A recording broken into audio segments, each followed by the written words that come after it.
All right, a good tavach, everyone. Let us begin. So I want to first begin, and thank you for everyone. We're trying a different time slot this year. Normally, again, I give the Shabbos Shuva Drasha, Baruch Hashem on Shabbos afternoon. Figure try something a little bit different this year. We'll see Emirz Hashem what happens in years to come. But thank you to everyone for accommodating the time change. I want to begin by thanking our sponsors for tonight's Shabbos Shuva Drasha. To thank Robin Schaefer for dedicating the Drasha tonight with gratitude to the entire Kehila as her year of Avelus is winding down.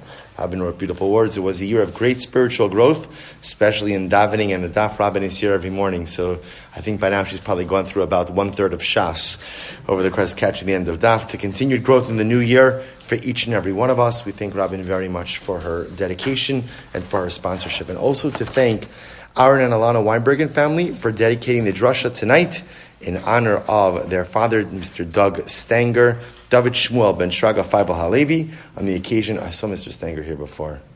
Maybe not. Oh, he's here, good. On occasion of his birthday, happy birthday, with love from his children and grandchildren. What a beautiful.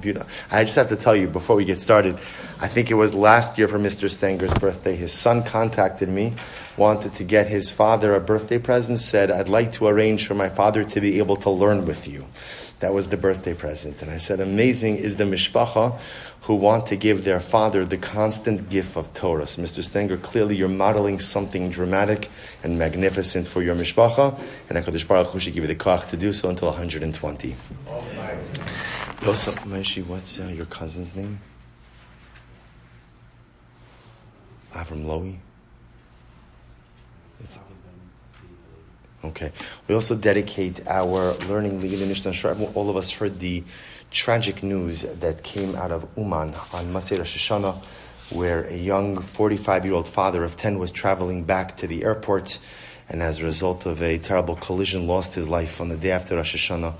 Young father of 10 children, Avram ben Tzvi Halevi. It's Moshe Abramson's first cousin. I actually saw on the news last night that they're flying, this evening, that they're flying his body back to Eretz Yisrael this morning at 3 a.m. for Kavur in Eretz Yisrael. We hope that HaKadosh Baruch Hu is menachem his mishpacha. Such a dramatic loss, especially in the opening hours of the new year. The Ribbon Shalom Emirz Hashem should look after the family, should look after the children, and Emirz Hashem provide them with a measure of nechama. So we find ourselves here, Baruch Hashem, on the Matzei Shabbos Shuva. And the topic I'd like to try to talk about a little this evening is, what is the essence of tshuva? What is the essence of the dynamic of tshuva? We speak about tshuva, we spend a lot of time focusing on the process of tshuva, but what exactly does it mean to engage and to be successful in the process of tshuva?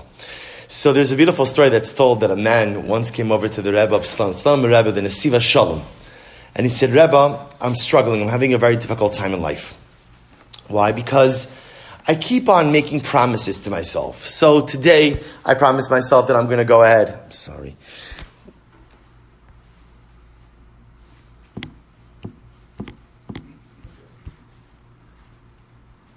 Good. Today, I promise I'm going to daven with a little more kavanah. And the next day I'm going to say I'm going to speak a little less Lashon Hara. I'm going to be nicer to my family. And to make all of these promises. And says this man to the Shlom Rebbe, I never come through. I never come through. Promise after promise, initiative after initiative. And at the end of the day, I never really deliver. And the man was so exasperated. Because this was a man who clearly wanted to do good, wanted to be good, wanted to deliver on those promises. Yet consistently failed to do so. And in a moment of desperation, he says to Rabbi, you know what's going to happen after 120? You know what they're going to put on my mitzvah? They're going to put on my tombstone? Po nikbar bal hasheifas. Here is buried the man who desired much. Sheifa is a desire. Po nikbar bal hasheifas. Here is buried a man who desired to do a lot of good things. So Shlom Rebbe says, I'll tell you.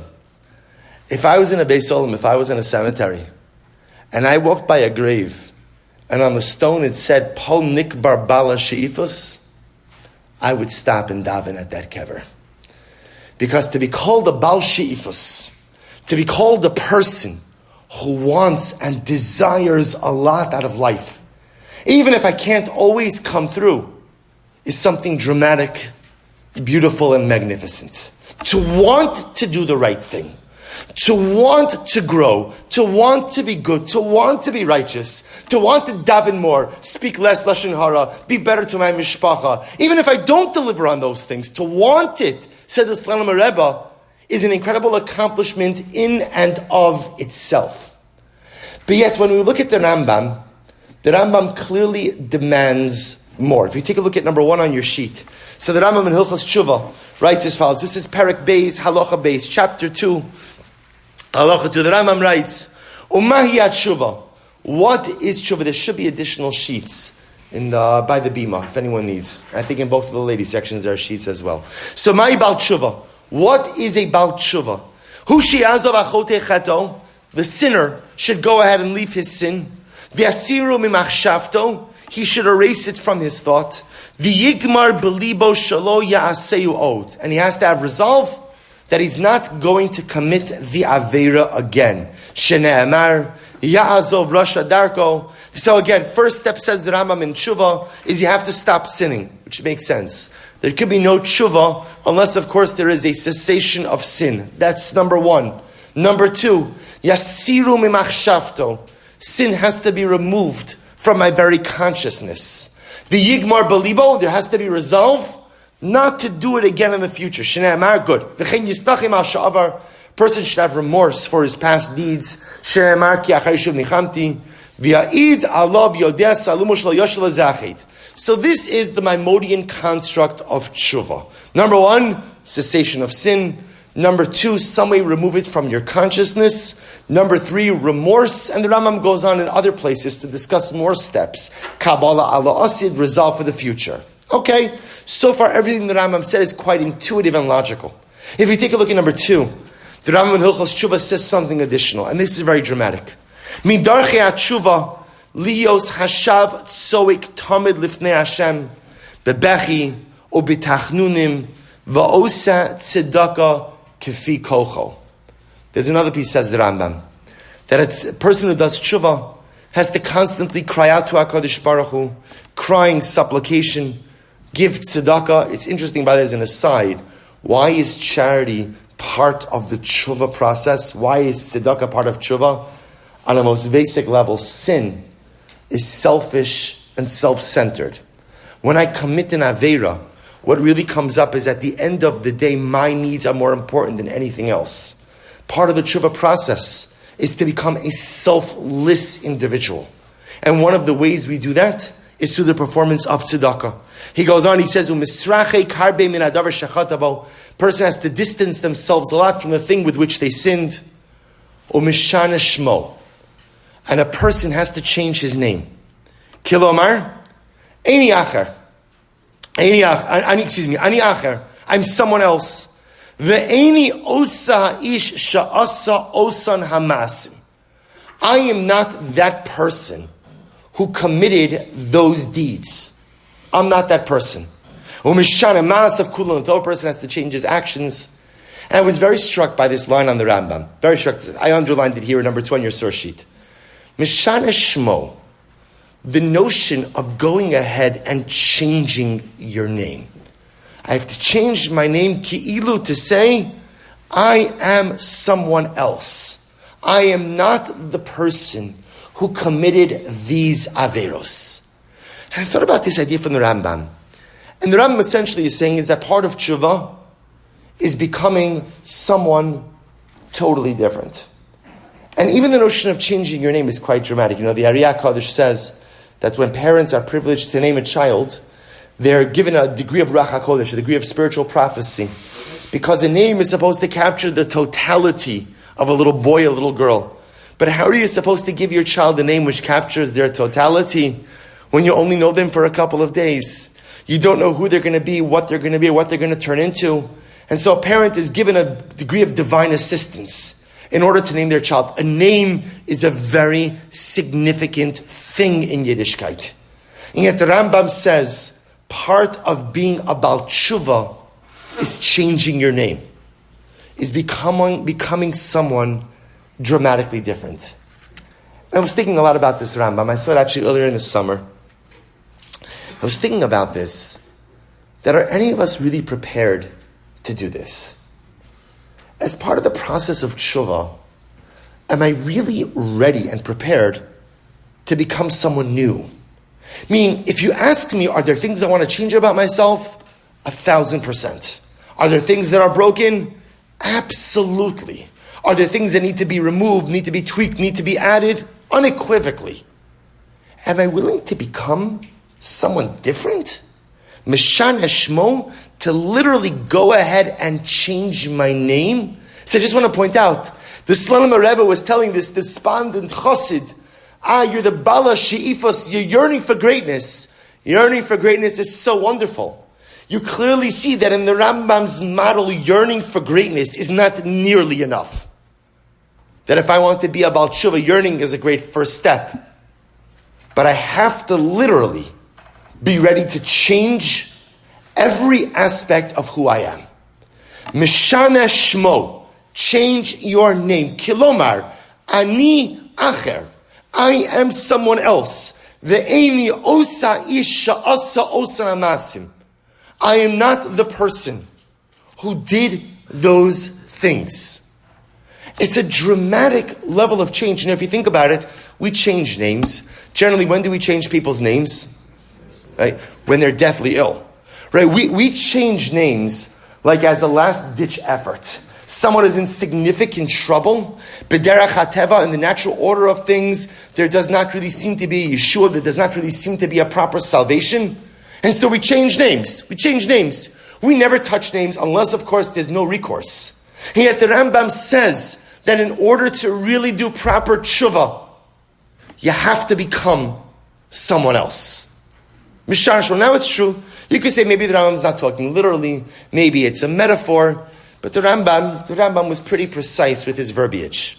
And if the Rambam says change your name, that really does mean to change your name. So what's the pshat? So we're thinking about this concept a lot over the summer. And I found myself grappling with one core question.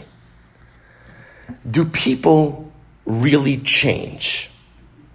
Do people really change? Not is change possible. Of course change is possible. If it comes to tshuva, do people really change? Or at the end of the day, 9 out of 10 times, maybe there's a couple of tweaks here and there, a couple of modifications, I fixed the bugs, so to speak. But at the end of the day, I am who I am. And I've been thinking about this a lot. Because when we reflect on the year that was behind us, think about all of the things that happened.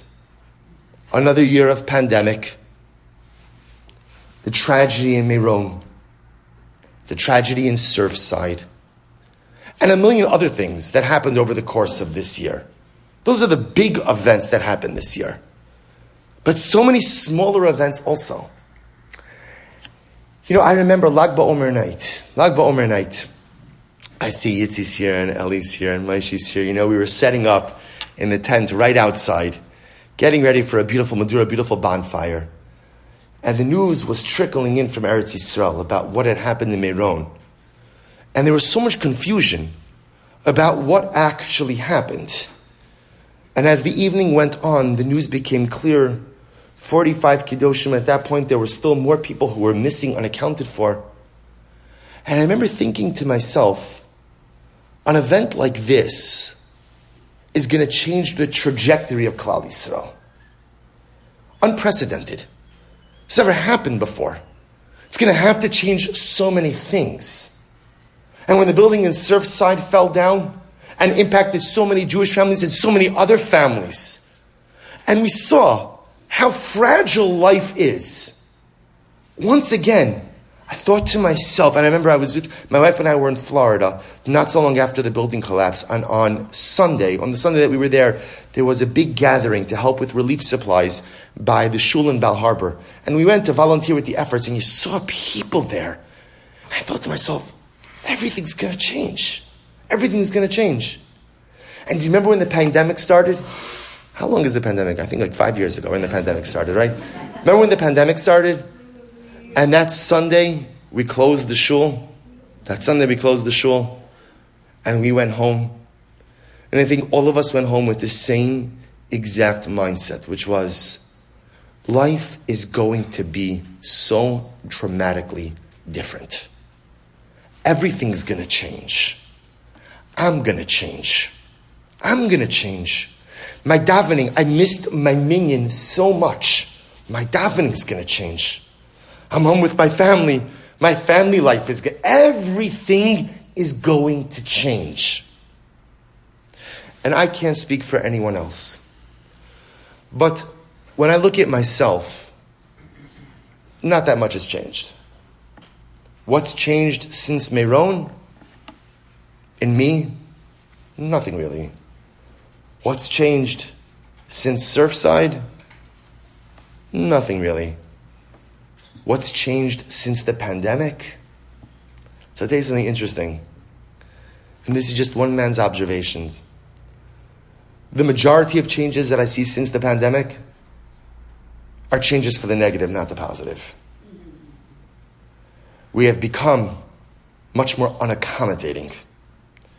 We've become much fiercer and forceful in our pandemic hashkafas. Both ways. We've become unyielding. And I think for many people, the pandemic has afforded them the license to do things that perhaps up until now were socially unacceptable, but now have become part of the norm. Are there positive stories? Of course, positive stories all the time. But even leaving aside what's happening on the outside, I can only look at myself, because it never really makes too much sense to spend too much time on the change that's happening around you. We have to focus our efforts on the change that's happening inside me. What's changed in me? We're close to 2 years, really, and seriously, close to 2 years into the pandemic, a year and a half. Have I grown? Have I grown as a person? If I'm honest with myself, the answer is no. Have I made any one of the changes that I promised myself I was going to make after that last Daf Yomi Shir, right after Purim over a year ago? No, if I'm honest. Sarah's made Shuva is a good time to be honest. I haven't made those changes. Now you could say because more often than not, events don't change people. People change people. Right? I think we know this. We know this from our ancestors in the desert. They saw miracle after miracle, event after event. And yet they still sinned, and yet they still rebelled, and yet they still did all of the horrendous things they did over the course of the desert, but you saw every single miracle. The existence of HaKadosh Baruch Hu was incontestable. Events don't change people, people change people.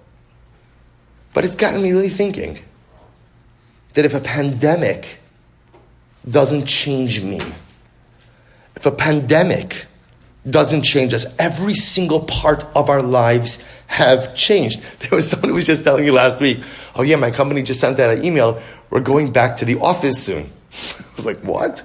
It's like, I never left the office. What do you mean going back to the office soon? Again, it's changed everything. It's changed every single thing. It's changed the way we work. It's changed the way we daven. It's changed the way we interact, right? Before a year and a half ago, did you ever ask a person, handshake, fist pump, elbow pump, wait, what is it? How do we greet each other? Hug, no hug, right? God, everything has changed. Except me. Except me. And when I venture to say, if I'm feeling this way, then many others feel this way as well. So it really got me thinking, maybe we don't change. Maybe at the end of the day, we are who we are. And you can move the needle a little bit one way or the other. There are better days, there are worse days. There are holier times, there are less holy times. There's uplifting peaks, and there's downtrodden valleys. But at the end of the day, maybe people don't really change. And the truth is, there is a hashkafa like that. You know, the Gemara and Masechah Shabbos brings down that if a person is born under the mazel of Mars, the Gemara says the red planet, so the Gemara says that a person is either going to be a shochet or a murderer. They're going to go out and spill blood. That there's a concept that people have a nature. They have a nature. Just like in Tanakh, when we see someone who's a gingy, when we see someone who's an Edmoni, someone who's a redhead. So redheads have a lot of passion. And that can go in one of two ways. You could be an Esav and you could be a Dovid HaMelech. But the midah is the midah. The person is the person. Perhaps the only thing we control is how you channel it. But I can't accept that. I can't accept a model where change doesn't happen. Where change is not probable. Where change just doesn't really occur. I can't accept it. I can't accept it for me. And I can't accept living in a world like that. Because to me, to resign myself to the fact that people are people, life is what it is, and the pendulum really only swings so far in either direction, to me, sounds like such a fated approach to life. Sounds like such a dark and dismal approach. And then the Rambam comes along. And the Rambam says that what does it mean to do tshuva? Mishane shmo. You have to change yourself in totality. Now for the Rambam to say that has to mean that what? That change is absolutely and unequivocally possible. That you could do it. The Rambam wouldn't tell me to do it if I couldn't do it. It has to be possible.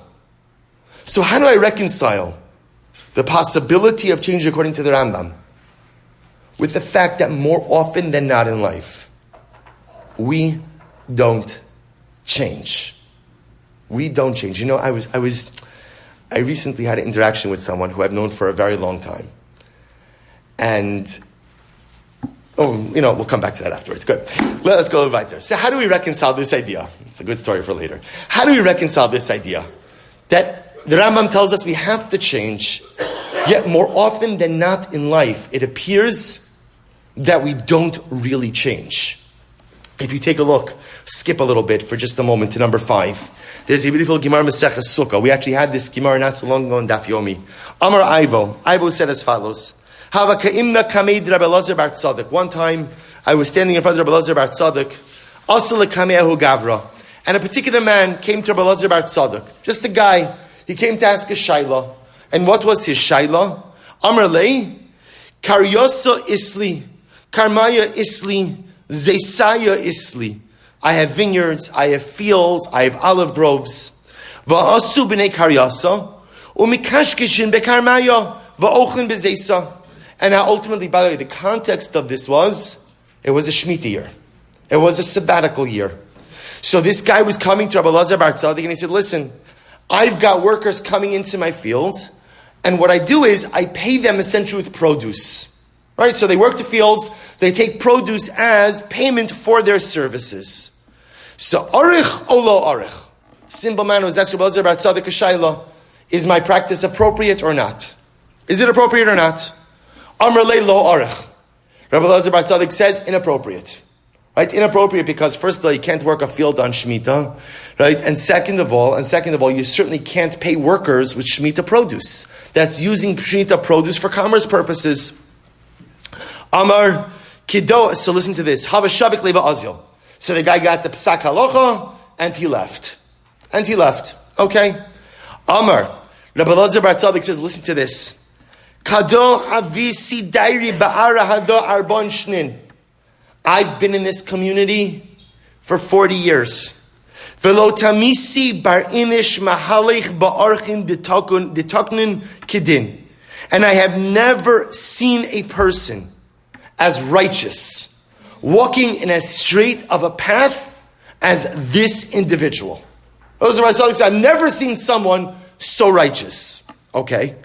The guy comes back and he says to Elazar bar Tzadok, Sinu, what should I do? My me'avid. Okay, so what should I do? Pay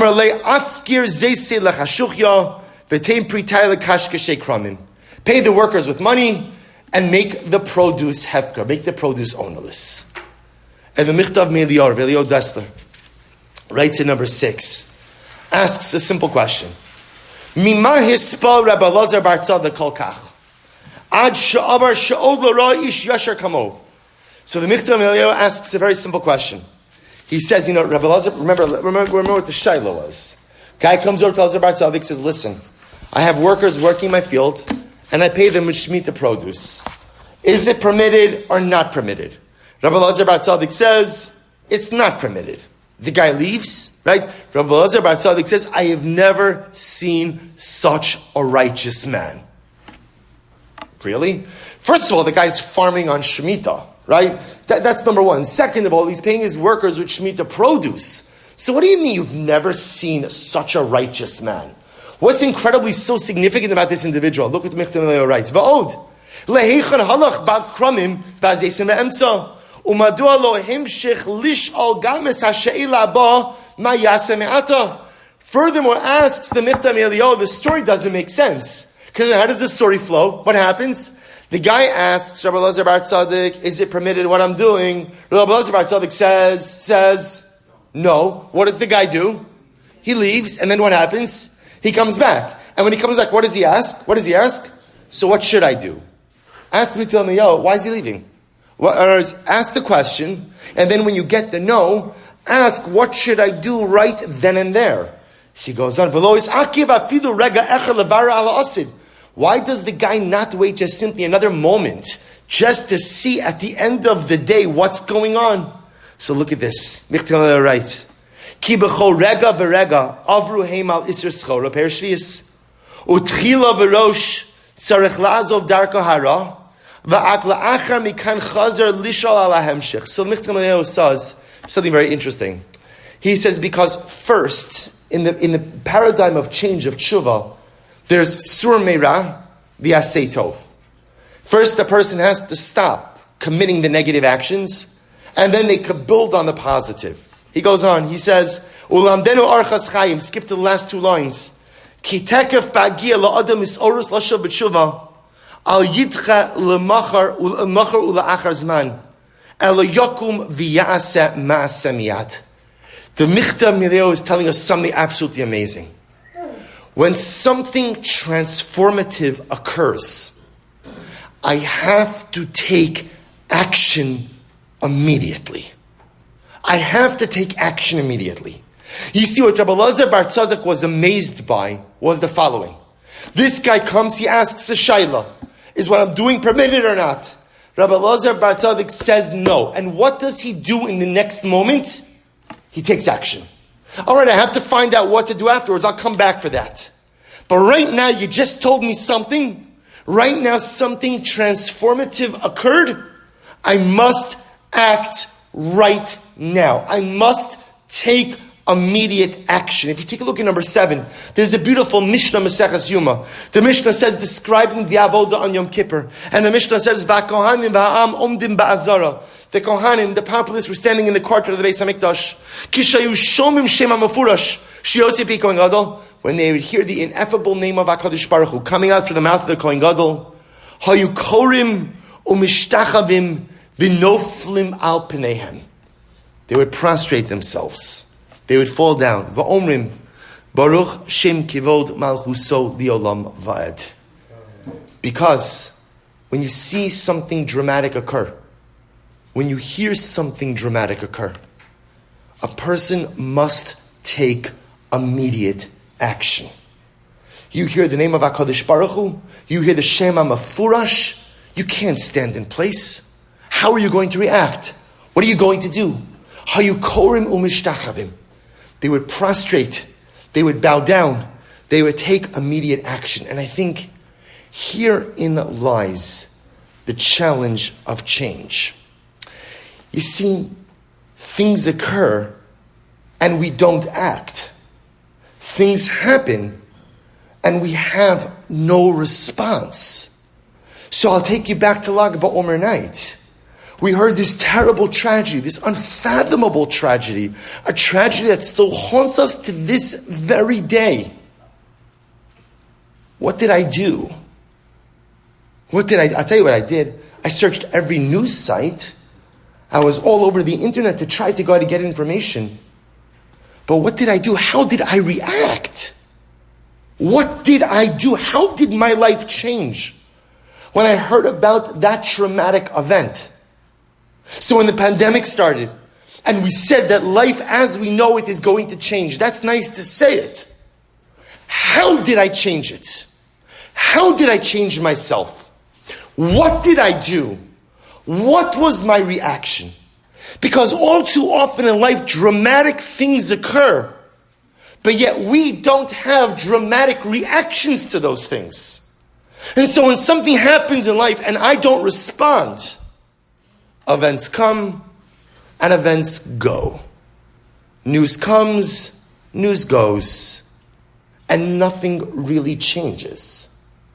Rebbe Elazar Bar Tzaddik says, I've never seen such a righteous person, because in his entire life he never saw someone respond to an event with such haste, such alacrity, and such speed. To see someone who internalizes an event and acts on it right then and there, Rebbe Elazar Bar Tzaddik says, I've never seen in my life someone like that. No one commanded the Jews to prostrate themselves in the Azara when they heard the Shema Mefurash.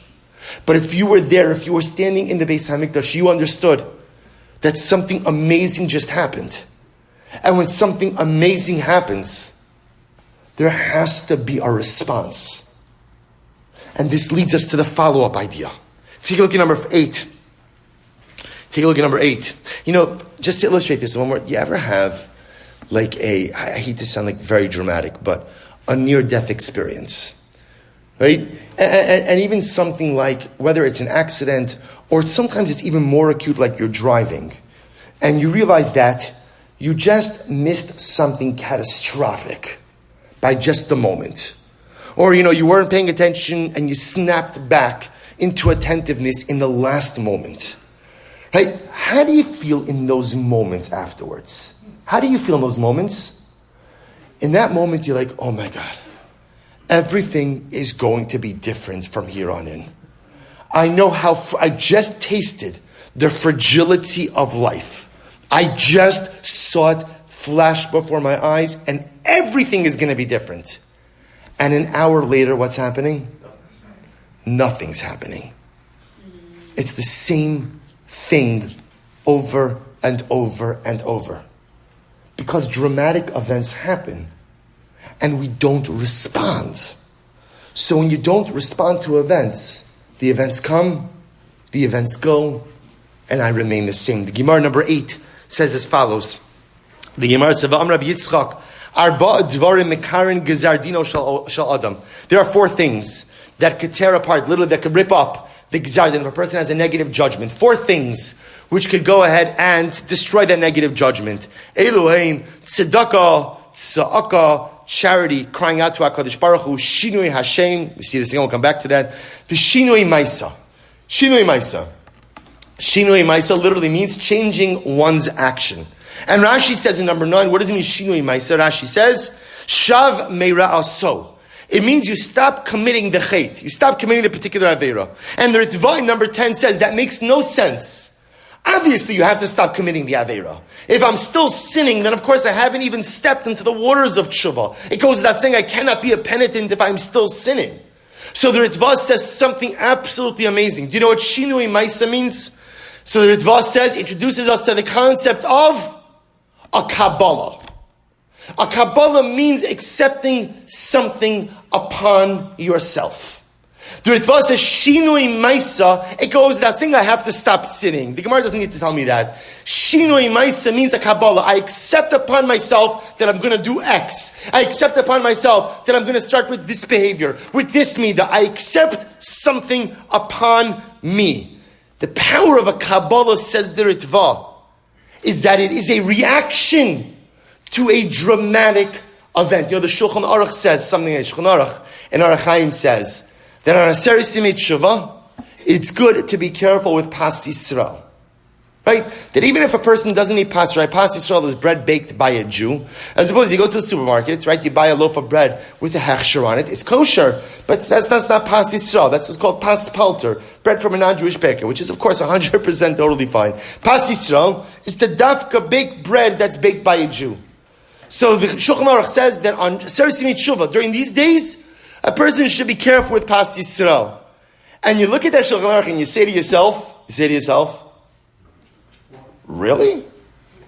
Okay, look, first of all, I could do that, right? That I could definitely handle, right? Pas Yisrael, you want me to do Pas Yisrael for a couple of days? No problem. I don't need the entomins anyway, so it's not, I could handle that. But you have to ask, thank you, Iris. But you have to ask yourself a different question, which is, at the end of the day, why, as they say, Ma'inyin Shmita Eitz Har Sinai, what does Pas Yisrael have to do with Aseret Yimei Tshuva? If the Shulchan Aruch would have said, by the way, for 10 days, don't speak Lashon Hara. Well, I would have said, give me Pas Yisrael instead, right? And I would have, right? If he would have just said, don't speak Lashon Hara for 10 days. Or for 10 days, be more charitable. For 10 days, don't get angry. Okay, that makes sense. For 10 days, be careful with Pas Yisrael. Do you know what the Shulchan Aruch is saying? The Shulchan Aruch is saying, if you undergo a Rosh Hashanah, and you're uplifted, do you know what the danger of inspiration is? Easy come, easy go. It happens to all of us. Wow, what a musaf, what a shachris, what a davening. And then what happens?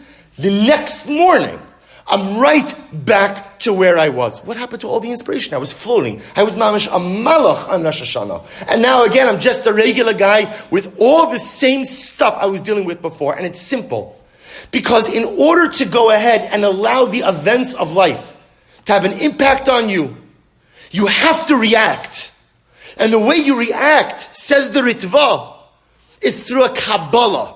I am taking something on upon myself as a reaction to that dramatic event.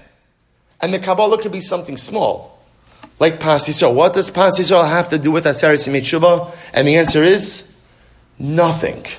So why does the Shulchan Aruch say you should be careful with Pas Yisrael? It's easy. It's easy. And it's something. So if I ask myself, why have the dramatic events in life not changed me? If I'm honest, it's because I had no reaction to them. They were in my heart, they were in my soul, they lifted me up. But I did not plug that energy. I did not plug those feelings into anything concrete. And so if the feelings of elation, if the feelings of inspiration, if the feeling of a new lease on life, if the feelings of I have to do things so dramatically differently are not plugged into something, even something small, and even something that has nothing to do with the actual event, then it just simply dissipates. There's the idea of the Kabbalah. Take something upon yourself. Something big, something small, something related, something unrelated, it doesn't matter. Rabbi Levi Yitzchak Berditchev says that if a person experiences a moment of inspiration, he says, what should you do? Open up a chumash. Open up a chumash. And just read a pasuk. The Rebbe says, it doesn't matter which pasuk. Just read a pasuk. Why? Because the Rebbe says, inspiration is beautiful, but it lives somewhere amorphous. And it doesn't necessarily translate into anything. But if you take your inspiration and you plug it into a pasuk, you've just done something concrete. Why didn't Meron change me as a person? Because at the end of the day, I had no Kabbalahs. I didn't plug those feelings of Avas Yisrael, those feelings of Achrayis Yisrael, into any concrete behavior. I didn't do anything with those feelings. And if you don't do something with the hergish, it just simply dissipates. If you look at number 11, the Tzemach Tzedek says something so beautiful. Listen to these words. The Rebbe of Lubavitch, he says, Kabbalah Tova, Shemekabel Adam Alatzmo B'yom Makdoshim. The taking on of a Kabbalah, of one small thing, on these holy days. Listen to these words. Hu hamalbush hachadash lenefesh chadasha l'shana hachadasha. The Rebbe says, Tzemach Tzedek says, that a Kabbalah during this time of year is the new article of clothing for a new soul in a new year. And dear friends, Kabbalahs don't have to be big things. Kabbalahs, things we accept upon ourselves, could be the smallest of the small. It could be, you know what, I'm a Kabbalah upon myself to daven with extra kavanah on the bracha of Rifa'enu, for people in the Refuah Shalema. It could be that, you know what, I'm not going to talk during Kaddish. It could be that I'm going to fill in the blank. It could be the smallest of things. It could be, you know what, I lose my temper with my kids. Oh, that's a harder one, actually. That's a big one. Right? I lose it with my kids. I'm going to be a little bit more understanding and yielding. It doesn't have to be anything. Kabbalahs, people think Kabbalahs are like big things. I accept this upon myself. The Shulchan Aruch could have chosen a million different things that I should be doing during Aseret Yemei Shuva. But the Shulchan Aruch purposely chooses Pas Yisrael. Do you know why? Because Pas Yisrael doesn't impact who you are. Pas Yisrael doesn't impact how you live. Pas Yisrael doesn't impact your neshama. I'm sure it does on some way. Pas Yisrael doesn't impact your lifestyle. It's just where you buy your bread. But yet, if you do something that's a reaction to Rosh Hashanah, if you do something that's a reaction to Yemei Adin, then the Hisorus, the inspiration of the days, stays with you. But if there's no Kabbalah, if there's no acceptance upon myself, if there's no change, if there's no behavioral reaction, then easy come, easy go. Think about this for just a moment. It's true in all life relationships as well. Right? A couple in Shalom Bayis, I have some wonderful therapists here tonight. Right? A couple in Shalom has a Shalom Bayis problem, and as a result, the relationship is fractured. So it's interesting how people think that often, I think this seems to be much more by men than women, that what do you need to do in order to fix a fractured relationship? Oh, mamish, everyone's scared to answer this one, right? What do you do to fix it? Say I'm sorry. Say I'm sorry. Right, chocolate, good. Right, say I'm sorry. Right, just apologize. And it's interesting how sometimes a person will apologize, it could be to a spouse or someone else, and they're shocked that the other person doesn't forgive them. But the apology was so genuine. It was so heartfelt. Because if you have a real fracture in a relationship, saying you're sorry is a great first start. But show me how things are different. Show me how things are different. How is the relationship going to be different going forward? You want to earn back my trust? Words are fantastic. What's going to change in your behavior? What's going to change in your approach? The apology is like the opening of the door. But then ultimately, again, there has to be some dramatic change. Shuva is the same way. Reaction to life events is the same way. And I'll tell you, this is probably very pasha to all of you. But to me, this unlocked a few decades of personal frustration. Because what I struggle with more than anything is standing before HaKadosh Baruch Hu on the Yamim Noraim and saying I'm sorry for the same things. It's the same things. So why am I stuck in the same place in life? Why am I not moving forward? It's not because I don't try. It's not because I don't care. But it's really because I haven't changed. And why haven't I changed? Because I have allowed the events of life to simply pass through me. I haven't made Kabbalahs. There's been no behavioral reaction to the dramatic events of life. And with no behavioral reaction, it's easy come, easy go. Can we change? Absolutely yes. Do we change? More often than not, the answer is often no. But again, not because we can't, but often because we don't react properly to the events of life. But there's one more piece. There's another reason why change is so difficult, and with this we'll conclude for the evening. The pasuk in the beginning of Parashas Kiseitze says something amazing. Kiseitze le'machama alayvecha. When you go out to war against your enemies, unisana Hashem l'kecha biyadecha vishavisa shivyo. And Hashem will deliver your enemies into your hand, and you shall take a captive. So, of course, we know the Sfarim in Hasidic literature, the idea of Kiseitze le'machama alayvecha, when you go out to war against your enemy. The enemy he's being referred to over here is not simply some external enemy, but the enemy is the Yetzer Hara. And in fact, Parashas Kiseitze is always read right around Rosh Chodesh Elul. It's the beginning of the Avod of Aseret Yemei Shuva. And my job is to go to battle against the Yetzer Hara, to go to battle against the Oyev. But the Lubavitcher Rebbe Zecher Tzadik V'Kadosh L'Bracha makes an amazing observation. If you look at the wording of the pasuk, it says, "You go out to war against your enemy. Kiseitze le'machama levecha, unisana Hashem lekecha biyado." Hashem will deliver your enemies into your hands. Vishavisa shivyo.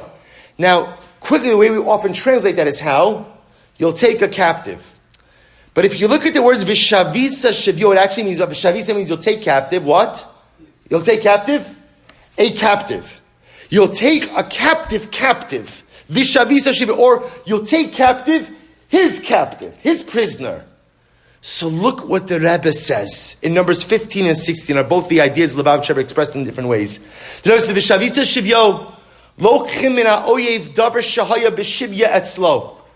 I take something that the enemy had taken captive from me. Ki seitze lemachama alayvecha, says the Lubavitcher Rebbe. When I go out to war against my demons, I go out to war against the Yetzer Hara. What's my mission? My mission is to capture something that the Yetzer Hara took from me. To capture something that had been taken captive from me. Lochim min ha'oyev davar shahaya b'shivya etzlo. I take something from the enemy that the enemy had taken captive. See, you think in the pasuk that I'm the first person taking the captive. No. I'm just simply reclaiming that which was originally mine and taken captive by the Yitzhar. In fact, if you take a look at number 16, a different expression of this idea. Mashmos habitui shivyo. He shekvar birshuso shala oyev haya zeh shevi. Hashalalo haya milechatchila shala oyev. It didn't originally belong to the enemy. Elahaya shavui biyadav bilvad. So the Rebbe says the pasuk is explaining something dramatically amazing, which is that when I go out to war against the Yetzer Hara, what's my job? To recapture that which was originally taken from me. I had something, I lost it, it was taken captive, and now my job is to reclaim it. And the Rebbe here is describing something absolutely amazing. I used to have something, it was taken from me or lost by me, and now my job is to reclaim it. What's this dynamic? If you take a look at number 17, the pasuk in Devarim says, just to give you the context, the pasuk says over here, it's talking about Moshe Rabbeinu, so much of Chumash Devarim, is talking about Moshe Rabbeinu telling Klal Yisrael all the terrible things that are going to happen after he dies, and how they're going to go ahead and rebel against HaKadosh Baruch Hu, shake off the yoke of the Ribono Shel Olam. And so the pasuk says, Klal Yisrael will be exiled. As a result, ultimately, again, of their misbehaviors, they'll be exiled. And the pasuk says, and when you're exiled, ubikashtem misham es Hashem Elokecha, you will seek out from there Hashem, your God, umatzasa, and you will find him. So a beautiful pasuk. Even when you're in the diaspora, you'll seek out God, and wherever you are, you will be able to find him. And the Mefarshim try to understand, Bikashtem misham, you'll seek out God from there. Where's the from there? So the Arachai HaKadosh number 18 says, Misham kishatir ben umos, pashup pshat. Misham from there means diaspora. When you're exiled, you'll look for God wherever you are. In number 19, the Malbim says, Rotzilomar Misham mina ones vatsar. Misham means in the midst of pain and difficulty. Even in the midst of pain and difficulty, you will seek out HaKadosh Baruch Hu wherever you are. Says Reb Shneur Zalman of Liadi, the Baal HaTanya, in his Likutei Torah, something absolutely amazing. The Rebbe says, look at number 20. V'hine ksiv uvikashtem misham es Hashem Elokecha perish. Listen to these words of the Rebbe. Kine ksiv vayar Elokim es ha'ar kitov. When HaKadosh Baruch Hu went ahead and created the world, the pasuk says he saw the light and it was good. And Rashi quotes the Ma'amar Chazal that says, Upershu Razal, kitov lignos.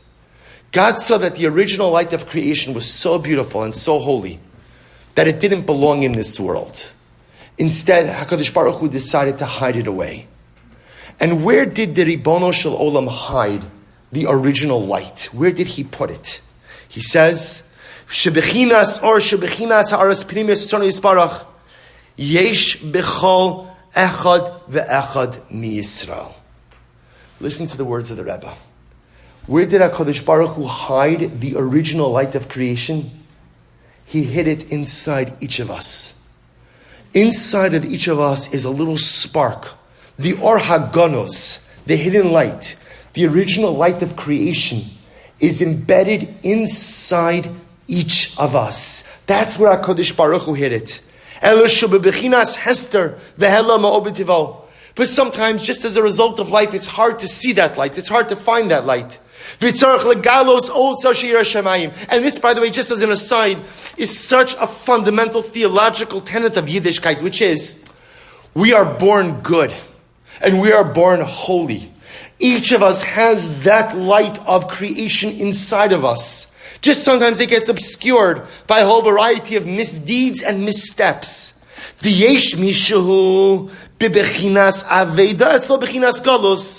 Sometimes a person loses their light. Says the Rebbe, it's possible to lose your light. You could lose it. As a result of a variety of life circumstances, you could lose your light.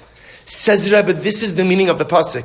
V'alzeh ne'emar ubikashtem shetevakesh utechapes ve'ein chipos ela achar aveda dahainu davar shu aveda etzlo. The way the Baal HaTanya reads the pasuk, ubikashtem misham es Hashem Elokecha. Sometimes I lose my godliness. Sometimes I lose my light. That light which was embedded inside of me.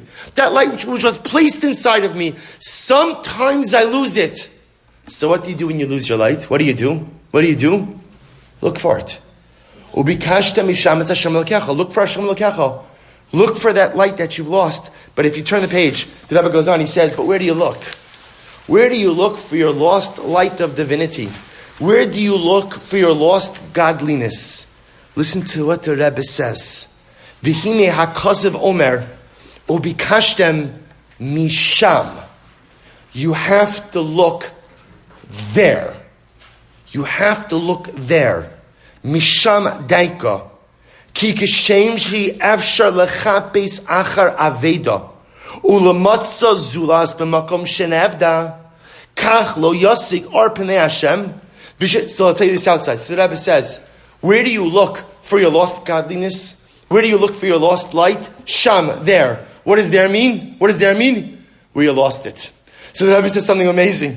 He says, if you lose something, you lose your keys, right? So you lose your keys. How do you find your keys? How do you find your keys? It's not a rhetorical question, right? Not a true question, I promise, right? Where was the last place I had it? Right? In other words, if you want to find something, you have to try to identify, where do I think that I may have lost it? If I can't find my keys, but I go over to my neighbor's house, and I search his house exhaustively, right, from basement to attic, I can't believe it, I can't find my keys.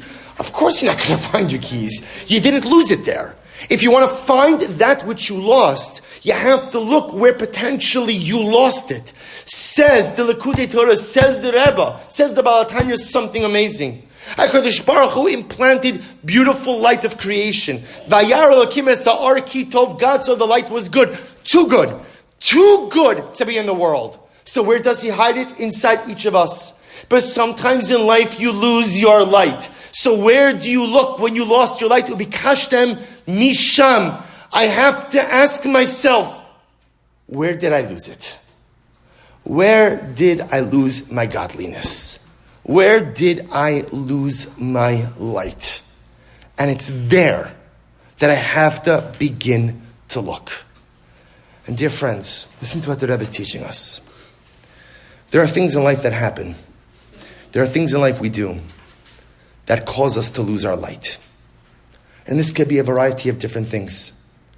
A person suffers with trauma. As a result of trauma, they can lose their light.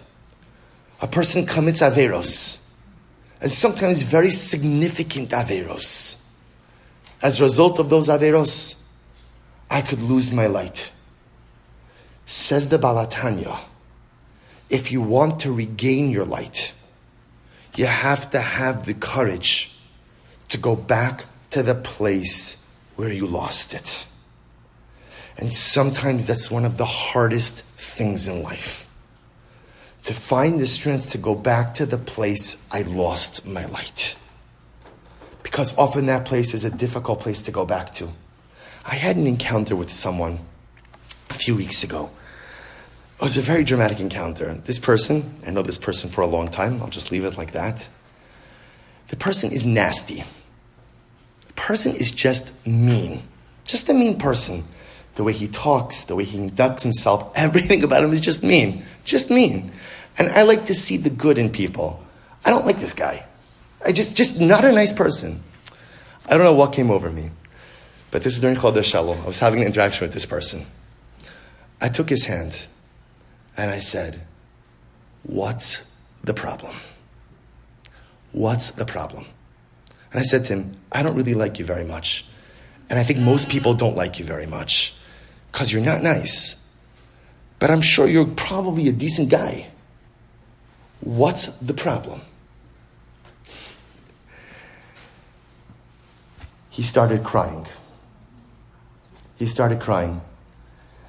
And what was just supposed to be a little bit of like an intervention, turned into like a shtickle therapy session. And he told me something very personal and private. Namely that his father was very tough on him. Unusually tough on him. Like unforgiving tough on him. Not physically, at least that's not what he said, but emotionally. It was never good enough. It was never enough. He was never living up to his standards. This individual lost his light. He lost his light because of a traumatic life event. But if you lose your light and you want to get it back, you have to go back to the scene of the trauma. You have to go back to the place where you lost it. If I'm honest with myself, I've committed averos throughout my life that have caused me to lose my light. I don't like to confront those averos because they make me uncomfortable. Because I like to pretend that they're just a part of the past, that I don't have to deal with them anymore. But unless I'm willing to go back, misham, to go back to the place where I lost my light, and to be honest and understand why I am the person I am, I can't regain that or haganus. I can't regain that lost light. Ubikashtem misham es Hashem elokecha.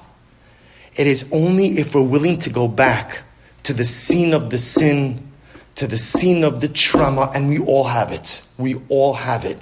If we do this exercise with ourselves, we could point to an event or a series of events that put me on a different life trajectory, that put me on a different derech in life. And until I'm willing to make myself vulnerable and be honest and go back to that place, misham, I can't regain my light. So maybe you'll think to yourself, well, Apostle, how do you think you regain your light?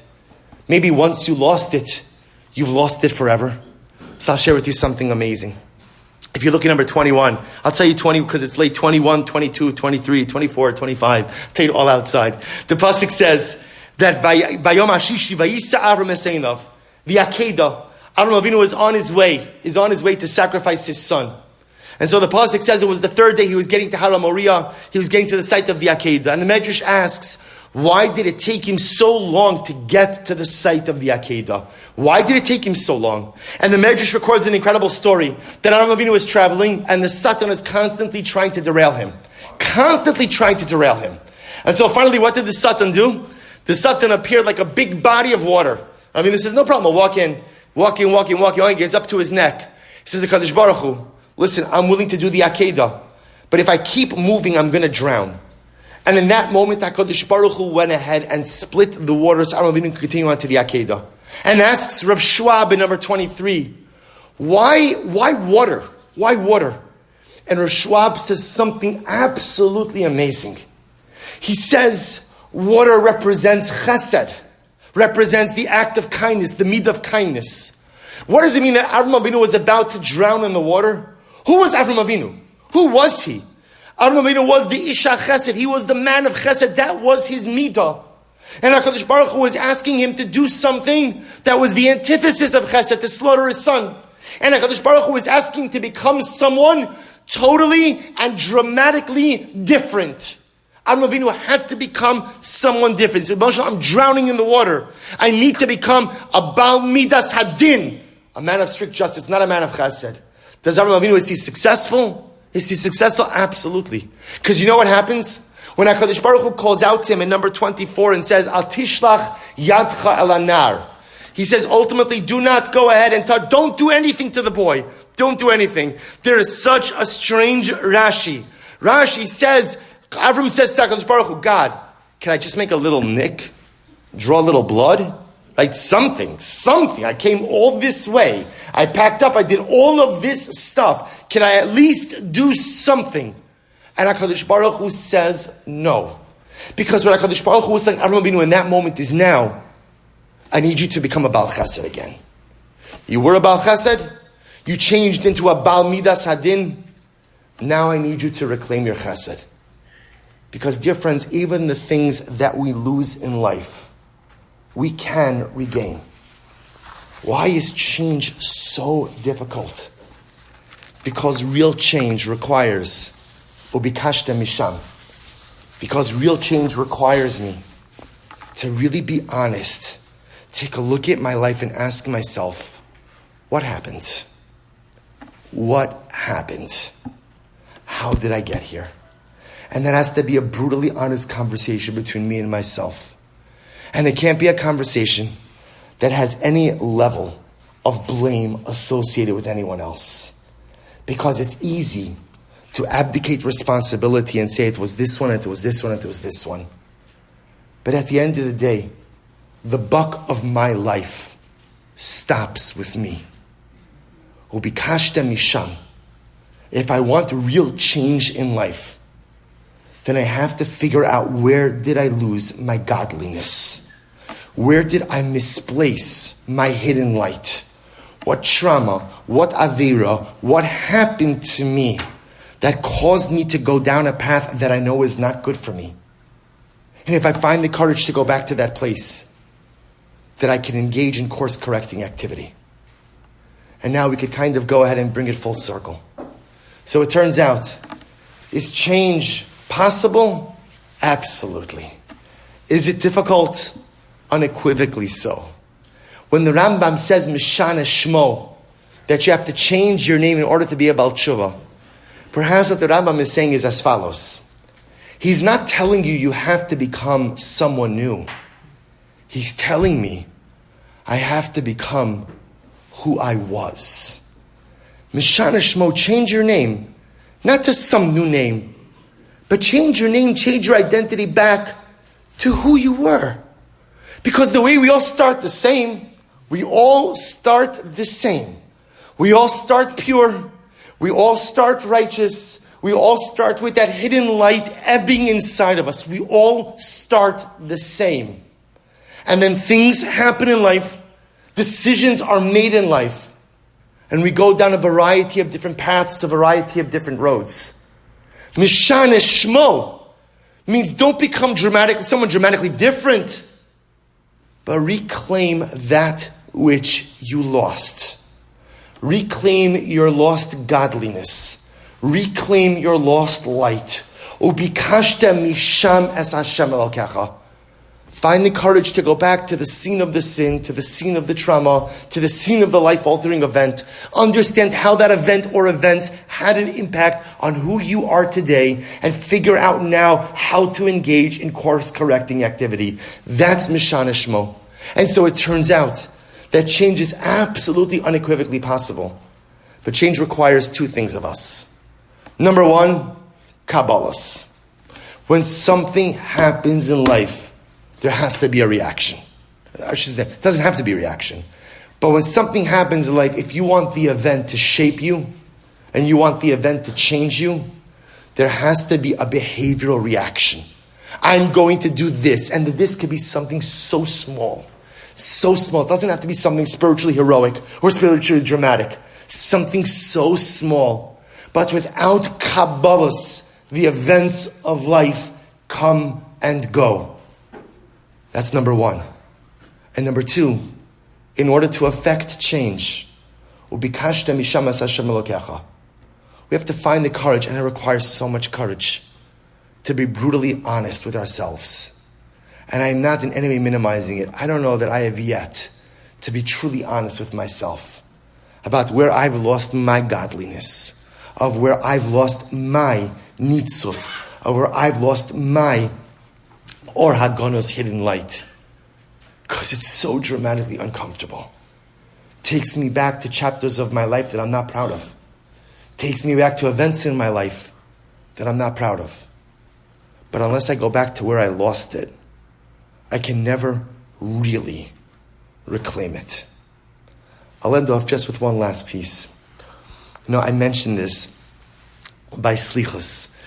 Aviva and I, Baruch Hashem, this year we have 3 children living in Eretz Yisrael, learning in Eretz Yisrael. And, when my boys left, okay, so, we took them to the airport, they checked in, they're like, all right, bye. That was it. I think they acted sad. But Baruch Hashem, when we took my daughter Malka to the airport, the scene at the airport, this was a seminary flight. The scene there was something like I've never seen in my life. When my older daughter Shani went there, it wasn't like this. So what happened, I just want to describe it to you, is we checked in my daughter, okay, so she checked in her luggage, and then the scene that happened there was amazing. You had families, and every family found the spot. And what happened in the spot? Crying. Everybody's crying. I was thinking to myself, what the airport staff must think about this, right? Everybody's crying, right? Huddled, some families, everybody's hugging, other people not hugging, the yakas, a little bit of a distance from each other. But, right? Everybody's crying. I think it was one of the most emotional experiences of my life because literally everybody is crying, right? The guy, the tutzach, from Brooklyn, who cut every single line, right, and parked on the curb and told the SWAT team guy, "Don't worry, I'll be back in a minute," right? Even that guy, mamish, like a ball of tears. Everybody's crying. Everybody's crying. And I thought to myself in that moment, it's such an unnatural thing. Here, you would think, I don't know, she's being, abducted into the czarist army. She's being taken from us. And meanwhile, she's leaving. We're paying for this, right? And paying a lot of money for this, right? And I realized in that moment, because the truth is, to a certain degree, it's unnatural for children and parents to be apart. It's unnatural. Obviously, when they reach a certain age, it's natural and healthy. But when they're young, it's unnatural to be apart from your children. A parent wants to be with a child wants to be with the parent. And I think the tears that were there was it felt like something incredible was about to occur, but also something dramatically unnatural. My daughter is supposed to be in my home. My daughter is supposed to be with me. The family unit is supposed to be intact. That's the way the world is supposed to work. And I realized that that's the essence of Rosh Hashanah. That's the essence of Aser Simei Tshuva, of Yom Kippur. That what happens over the course of the year, that we distance ourselves from our Father. We're separated from the Ribono Shel Olam. And there is no greater pain in life than being distanced from your Father. There is no greater pain. Sometimes we don't realize it because we get so busy with everything else. But there's no greater pain than living apart from your Father. And not having seen him for who knows how long. Or not having really spoken with him for who knows how long. Or not having had the opportunity to feel his embrace. Or to feel his sweet kiss on your forehead. Or to have him dry your tears in the midst of difficult times. It is so difficult to be alienated and distanced from your Father. But there's another greater existential pain. And that's to be distanced and alienated from yourself. Too many of us go through life and we don't let ourselves get to know the real me because I'm scared. Because to know the real me is to admit that maybe I really haven't made any significant changes over a prolonged amount of time. And to get to know the real me sometimes requires me to admit that maybe I've lost my spark of godliness somewhere along the journey. And so we remain distant from the real me. There's the projected me, who the world thinks I am, and often I convince myself that that's the real me, but deep down I know that it's not. Yomim Noraim offers us this incredible and beautiful opportunity to be reunited with our Father and to be reunited with ourselves. And all I have to do to be reunited with my true self is to be honest, to make the Kabbalahs I need to make, to go back to the places where I've lost my godliness. And HaKadosh Baruch Hu tells us, don't be scared. Because as long as you find the courage to go back to the scene of the sin, the scene of the trauma, your spark will be there waiting for you. You'll scoop it up. You'll cup it lovingly in your hands. You'll insert it back into your neshama. You'll feel its energy pulsate through your entire being. And you will be prepared for a year of growth, a year of bracha, and a year of incredible success. May we be zochem Yirtzeh Hashem to make our Kabbalahs, to find that which we have lost, to reorient ourselves with our Father, to reorient ourselves with our true self. And Yirtzeh Hashem, may this be a beautiful year filled with bracha, with mazel. May we, together with our mishpachos, be inscribed and sealed in the Sefer HaChaim for a year filled with all of the brachos we need, those we know we need and those we don't know we need. But in Yirtzeh Hashem, the most important bracha is that if we all reclaim our hidden light, if we all reclaim our godliness, then in Yirtzeh Hashem, that collective light will light up the world. And that collective light will pave the way for the light of Mashiach Imhira B'Yameinu. Amen.